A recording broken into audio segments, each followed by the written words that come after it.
Students, education arena YouTube channel Kharkhoda में आपका स्वागत है। Dear students, we are learning tenses and today we are going to learn present perfect tense. Dear students, हमने present indefinite और present continuous tense को पहले सीख लिया है। आज हम प्रेजेंट परफेक्ट टेंस को सीखने जा रहे हैं। तो आइए स्टूडेंट्स, देखते हैं प्रेजेंट परफेक्ट टेंस का यूज कहां कहां होता है। हमने पहले नंबर पर लिखा the action that happened in the past but it is still related to the present. Dear students, present perfect tense का यूज उस सिचुएशन में होता है जब एक्शन तो पास्ट में हो चुकी होती है, लेकिन उसका जो इम्पैक्ट है, उसका जो प्रभाव है, वो वर्तमान में दिखाई देता है। हमने एग्जाम्पल लिखा I have already taken my breakfast. Dear students, यहां देखिए मैं अपना ब्रेकफास्ट पहले ही ले चुका हूं। इस सेंटेंस को समझने के लिए आइए हम एक एग्जाम्पल आपके सामने रखते हैं। डियर स्टूडेंट्स, आप अपने साथी के साथ स्कूल में जाते हैं, आपने ब्रेकफास्ट कर लिया है, उसके बाद आप अपने दोस्त के घर जाते हैं, और जब आप अपने दोस्त के घर गए तो आपका दोस्त वो भी ब्रेकफास्ट कर रहा था। तो उसने आपसे कहा क्या ये ब्रेकफास्ट कीजिए, तो आप उसके रिप्लाई में क्या कहोगे? I have taken my breakfast। मैं अपना नाश्ता कर चुका हूं। अर्थात डियर स्टूडेंट्स, यहां पर देखिए एक्शन तो आपने नाश्ता तो पहले कर चुके हो आप, वो तो पास्ट की बात हुई, लेकिन उसका जो रिलेशन है, वो उसका जो प्रभाव है, वो वर्तमान में यानी कि उस समय वो दिखाई दे रहा है जब आप अपने दोस्त से बात कर रहे हो। तो इस सिचुएशन में प्रेजेंट परफेक्ट टेंस का यूज होता है। नेक्स्ट नंबर पर चलिए, the action that happened in the past but the exact time it happened is not important. इसका एग्जांपल देखिए, I have done my homework. मैंने अपना होमवर्क कर लिया है। तो यहां देखिए डियर स्टूडेंट्स, एक्शन तो पास्ट में हो चुका होता है, लेकिन उसका एग्जैक्ट टाइम नहीं होता, उसका ऐसा टाइम, उसका फिनिशिंग टाइम मेंशन नहीं होता। उस सूरत में भी प्रेजेंट परफेक्ट टेंस का यूज किया जाता है। तो यहां पर देखिए स्टूडेंट्स, एक होता है फिनिश टाइम। फिनिश टाइम होता है यानी कि पास्ट का टाइम होता है। फिनिश टाइम में हम लेते हैं yesterday, last, ago, in plus year. देखिए स्टूडेंट्स, यदि किसी सेंटेंस में यस्टरडे है, last week, last day, last night, last month, last year, इसी तरह से एगो या इन प्लस सन हो, यानी कि किस सन में, जब ये टाइम मेंशन होता है, ये होता है पास्ट टाइम के एडवर्ब हैं। जो पास्ट टाइम के एडवर्ब मीन जो कार्य के समापन का उस एक्शन के समापन का टाइम दिखाते हैं। तो प्रेजेंट परफेक्ट टेंस और सिंपल पास्ट में यही एक डिफरेंस है कि प्रेजेंट में भी काम तो भूतकाल में हो चुका होता है, लेकिन उसका रिलेशन वर्तमान से भी होता है, उसका प्रभाव प्रेजेंट में भी होता है। लेकिन जब सिंपल पास्ट की बात आती है तो उसका रिलेशन जो है वो प्रेजेंट में नहीं होता, वो कार्य तो पास्ट में समाप्त हो चुका होता है। तो डियर स्टूडेंट्स, इस बात का विशेष ध्यान रखिए। अक्सर बच्चे जो है वो प्रेजेंट सिंपल पास्ट और प्रेजेंट परफेक्ट टेंस में गलती कर बैठते हैं, वे इसको पहचान नहीं पाते। पास्ट सिंपल पास्ट जो टेंस होता है उसमें उसका टाइम होता है, यानी कि पास्ट टाइम होता है, उसका फिनिश टाइम होता है। जैसे यस्टरडे है, लास्ट है, एगो है, इन प्लस सन है। तो इस प्रकार से वो पास्ट में एक्शन के समापन का, उसके फिनिशिंग का टाइम होता है, जबकि प्रेजेंट में ऐसा नहीं होता। नेक्स्ट चलिए, the action that has happened many times in the past and that might happen again. Dear students, ऐसी घटना या उस एक्शन को दिखाने के लिए भी प्रेजेंट परफेक्ट टेंस का यूज किया जाता है, जो पास्ट में कई बार हो चुकी होती है, लेकिन वो फ्यूचर में भी जारी रह सकती है। देखिए, मैं एक यहां पर, इधर देखिए, ये यहां देखिए, ये हमारा प्रेजेंट है, हुआ पास्ट, ये नाउ यानी कि अब प्रेजेंट है, और ये हुआ फ्यूचर। तो डियर स्टूडेंट्स, देखिए इसका एक एग्जांपल भी हमने लिखा, I have seen this movie 3 times. मैंने इस मूवी को 3 बार देख रखा है, या मैं इस मूवी को 3 बार देख चुका हूं। मैंने पास्ट में इसको यहां भी देखा, हो सकता है यहां भी देखा, यहां भी देखा, और यहां जो अब है आगे भी मैं इसे देखने की, मेरे इस मूवी को आगे भी देखने की पॉसिबिलिटी है। तो ऐसे एक्शन को भी जो पास्ट में बार बार हुआ है और उसके फ्यूचर में भी जारी रहने की पॉसिबिलिटी है, तो इस सूरत में भी प्रेजेंट परफेक्ट टेंस का यूज किया जाता है। जहां तक स्टूडेंट्स हिंदी में प्रेजेंट परफेक्ट टेंस की पहचान है, वो है हिंदी के वाक्य का अंत चुका है, चुके हैं, चुकी है, लिया है, दिया है, ली है, दी है, आ है, ई है, की है, ये हिंदी के वाक्य के अंत में पाया जाता है। जैसे चपरासी ने घंटी बजा दी है, अध्यापक ने हाजिरी ले ली है, हमने अपने सवाल हल कर लिए हैं, माता जी ने खाना तैयार कर दिया है, लीला ने कपड़े धो लिए हैं, किसान ने हल जोत लिया है, मैंने अपने दोस्त की सहायता की है, सूर्य उदय हो चुका है। इस प्रकार के सेंटेंसेस जो होते हैं, जिनके अंत में चुका है, चुकी है, लिया है, दिया है, की है, ई है, आ है, वे सारे के सारे प्रेजेंट परफेक्ट टेंस में होते हैं। अब बात आती है स्टूडेंट्स इसके स्ट्रक्चर की, कि प्रेजेंट परफेक्ट टेंस का जो सेंटेंस होता है उसका स्ट्रक्चर क्या होता है। मोस्टली स्टूडेंट्स देखिए, सभी सेंटेंसेस का जो स्ट्रक्चर है, सभी सेंटेंसेस का जो स्ट्रक्चर है वो सेम होता है, सिर्फ उसमें उसकी हेल्पिंग वर्ब चेंज होती है। आप देखिए स्ट्रक्चर में सबसे पहले सेंटेंस में सब्जेक्ट होता है, उसके बाद डियर स्टूडेंट से प्रेजेंट परफेक्ट टेंस में हेल्पिंग वर्ब हैज या हैव का यूज होता है। इसके बाद पास्ट पार्टिसिपल अर्थात वर्ब की थर्ड फॉर्म, और उसके बाद ऑब्जेक्ट का यूज होता है।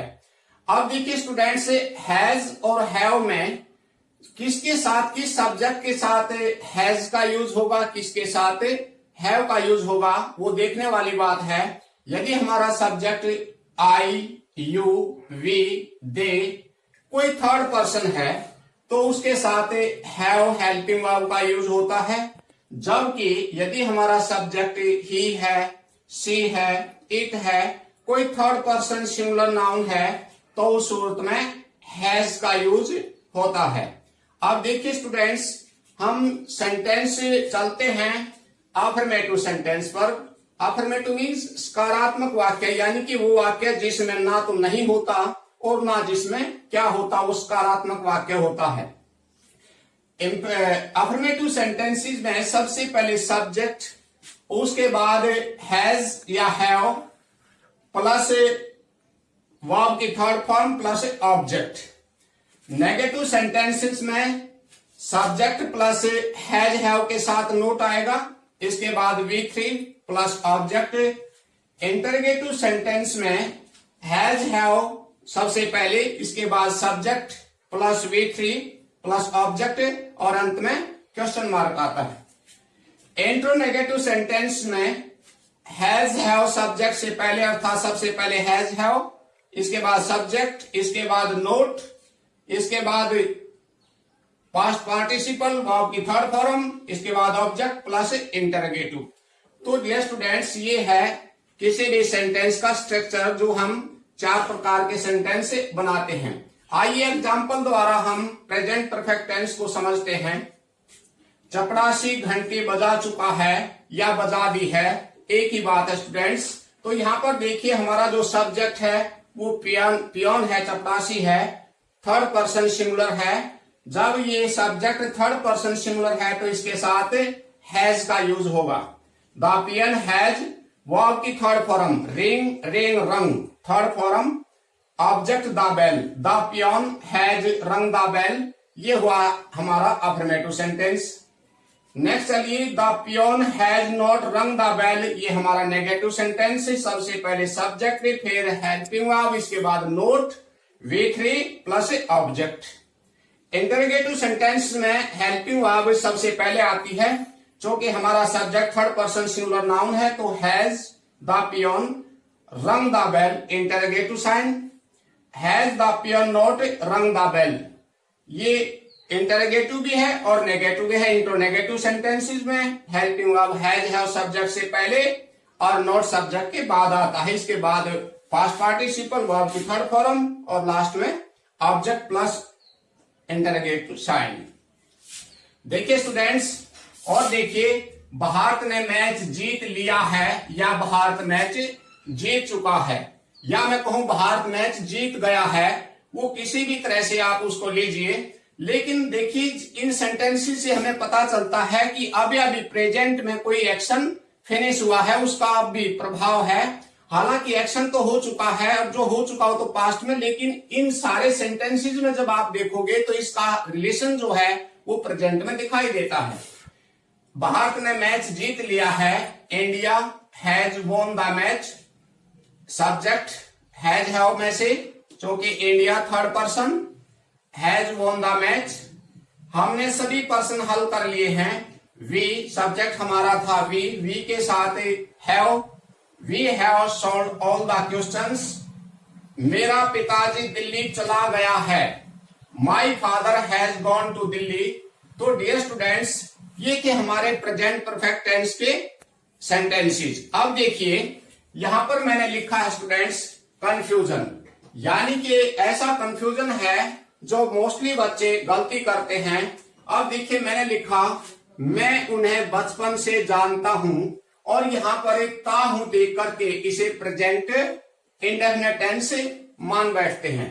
तो डियर स्टूडेंट्स, और मोस्टली बच्चे इसका बनाते हैं आई नो हिम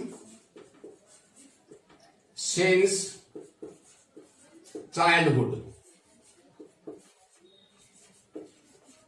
अब देखिए डियर स्टूडेंट्स, ये जो हमारा सेंटेंस है ये बिल्कुल रॉन्ग है, ये गलत है, ये गलत सेंटेंस है। जबकि ये भी एक प्रेजेंट परफेक्ट टेंस का वाक्य है और ये बनना चाहिए I have non him since childhood.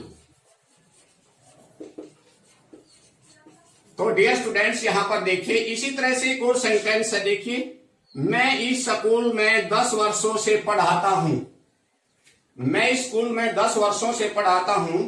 अब यहां पर भी डियर स्टूडेंट्स ता हूं देख करके बहुत सारे बच्चे इसे प्रेजेंट इंडेफिनिट टेंस का सेंटेंस मान जाते हैं, लेकिन डियर स्टूडेंट्स ये भी जो सेंटेंस है ये प्रेजेंट परफेक्ट टेंस का है।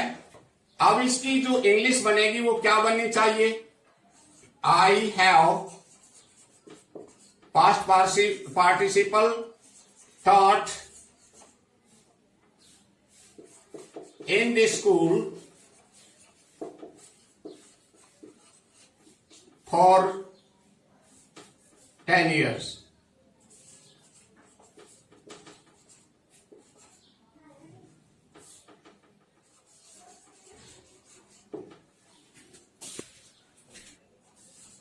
For 10 years. तो डियर स्टूडेंट्स यहां पर देखिए मोस्टली जो है बच्चे इसको समझने में गलती कर बैठते हैं। तो इस प्रकार के सेंटेंसेज हो तो वो भी सारे के सारे प्रेजेंट परफेक्ट टेंस में बनेंगे। अब मैं कहूं मैं 5 दिन से बीमार हूं, तो डियर स्टूडेंट्स यहां पर देखिए इसका भी बनेगा I have been ill for 5 days। तो डियर स्टूडेंट्स ये सारे के सारे जो हैं वो प्रेजेंट परफेक्ट टेंस के वाक्य हैं। तो डियर स्टूडेंट्स देखिए अक्सर जो है प्रेजेंट सिंपल पास्ट और प्रेजेंट परफेक्ट टेंस को लेकर के बच्चे काफी कंफ्यूजन में रहते हैं और बहुत ज्यादा गलती कर देते हैं। डियर स्टूडेंट्स हालांकि देखिए हमने कहा कि प्रेजेंट परफेक्ट टेंस में भी एक्शन जो है वो तो हो चुकी होती है, लेकिन उसका वो जो एक्शन होती है उसका कोई टाइम नहीं होता, उसका टाइम यानी कि फिनिश टाइम नहीं होता। हाँ उसका अनफिनिश टाइम हो सकता है, जैसे today, this week, this month, this year ऐसे हो सकता है, लेकिन फिनिश टाइम जैसे यस्टरडे, एगो, लास्ट या इन प्लस कोई ईयर हो वो नहीं हो सकता। जैसे मैंने कहा I have completed my graduation in 2002। तो डियर स्टूडेंट्स यहां पर मैंने कहा इन 2002, तो ये हमारा हुआ पास्ट इंडेफिनिट टेंस। जबकि मैं कहूं I have completed my graduation this year, तो डियर स्टूडेंट्स जब मैंने कहा कि दिस ईयर, तो ये एक अनफिनिश टाइम है क्योंकि दिस ईयर वर्ष तो अभी बाकी है। तो इस प्रकार के सेंटेंसेस को समझिए ताकि वो आप सिंपल पास्ट और प्रेजेंट परफेक्ट टेंस को लेकर के किसी प्रकार की दुविधा में ना रहे। होप स्टूडेंट्स आप प्रेजेंट परफेक्ट टेंस को समझ गए होंगे। Thank you.